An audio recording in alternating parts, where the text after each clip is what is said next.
Ephesians chapter 5, verses 22 and 23. Wives, be subject to your own husbands, as to the Lord.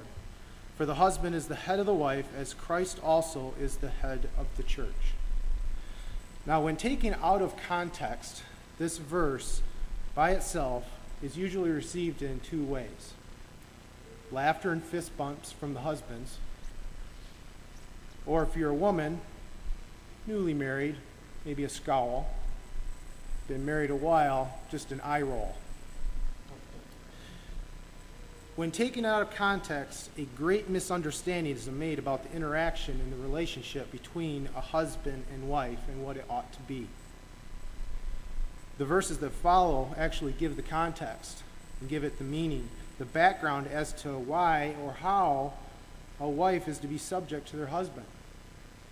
In Ephesians chapter 5, verse 25 through 27, it says, "Husbands, love your wives, just as Christ also loved the church and gave himself up for her, so that he might sanctify her, having cleansed her by the washing of water with the word, that he might present to himself the church in all of her glory, having no spot or wrinkle or any such thing, but that she would be holy and blameless."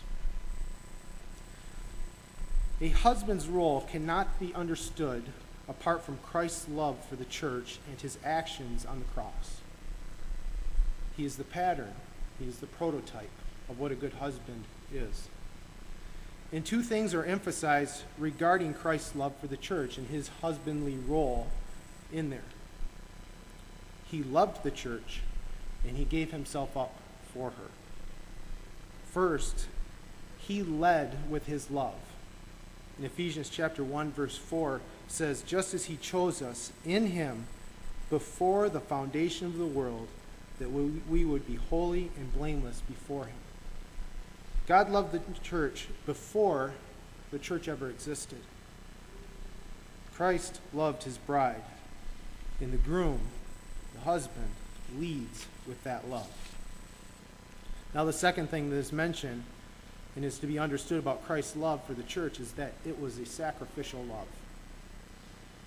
The passage in Ephesians says that Christ loved the church, but that he also gave himself up for her. When sacrifice was needed, he bore that burden on his shoulders to the point of death. He gave everything. The death, burial, and resurrection were the actions that presented the church in all of her glory and splendor. So husbands, if you're listening, if you want a wife that is described like the one in Ephesians, lead with your love and make the sacrifices that reveal her glory and her splendor. Even the most independent and spirited woman will respond to those types of actions and be subject to her husband. See, the church is the bride of Christ.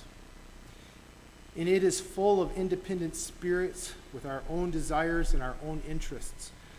But when it comes to our marriage to the Lamb of God, we gather around this table week after week after week. And we are subject to the one that we love. We sit here and we pay homage to him by remembering his body and his blood, that he led us with love, and he made the sacrifices that revealed our glory. Let's go to God in prayer.